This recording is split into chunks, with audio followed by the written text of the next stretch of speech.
Hello and welcome to Q Rangers. My name is James and I'm joined with my good friend, Qbot. Hello everyone. We are so excited to be teaching you today. Come on, let's go. Follow us to the classroom. Welcome back. Qbot and I are very excited because today we're going to be making a 3D house. All right, Qbot, how should we get started? First, drag out a box onto the work plane and change the length to 60, width to 45, and the height to 40. Now we want a second box so that we can create the walls of the house. We are going to use the duplicate tool to copy the first box to make the second one. Click and drag out the second box. I want the second box to build my walls, so let's make a hole.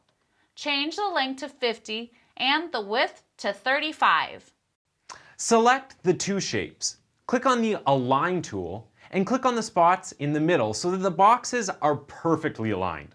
All right, what's next, Qbot? Select the two boxes and group them to cut out our walls.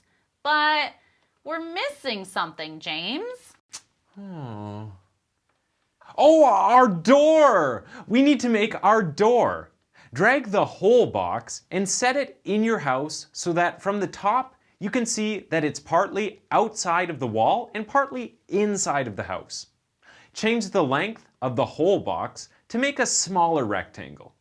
You can make it any size you want, just make sure it looks like a door. And when you're happy with the look and size of your door, select the shapes together and use the group tool to cut out the door. See how easy it is to cut out a door? What else does our house need, Qbot? Well, we need to see outside, so we'll have to make a window. Drag out another hole box and place it in the house just like we did the door. Move it up a little as well. Now you can adjust your corners to make the window how you want it to look. Take a look at it from the front and from the top. Select all of the shapes and hit the Group button to cut out the window. Click on the corner of the top and front of the view cube to see how cool our window looks. Now we have windows, but I feel like something is missing. Yeah, James, it's the roof. We need a roof. Otherwise, we'll get wet when it rains, and I don't want any snow coming into our house. Let's add a roof. Click on the work plane tool. Now we want our work plane to be the top of our house. Now we can drag the green triangle shape or the yellow pyramid for the roof.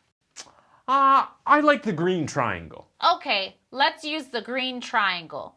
When we click to add it onto the roof, it places itself exactly on top of our house because of the work plane tool. Oh, can we rotate the roof to go the other way? Sure. Let's click on the little rotation arrow and type in 90 degrees. Now press enter and you will see it rotates around to the way you want the roof to look, James. But, Qbot, the roof is so small, it's not even covering the house. Well, James, we can stretch it out so that it covers the house. Let's make it a little larger than the house so the roof hangs off the sides. Now let's shut off the work plane. Let's select everything and choose the Align tool and center it. All right, that's it. We've created our own 3D house. And don't forget, you can try at home. Thanks for joining us, and we'll see you again next time. Don't forget to practice at home. Bye-bye.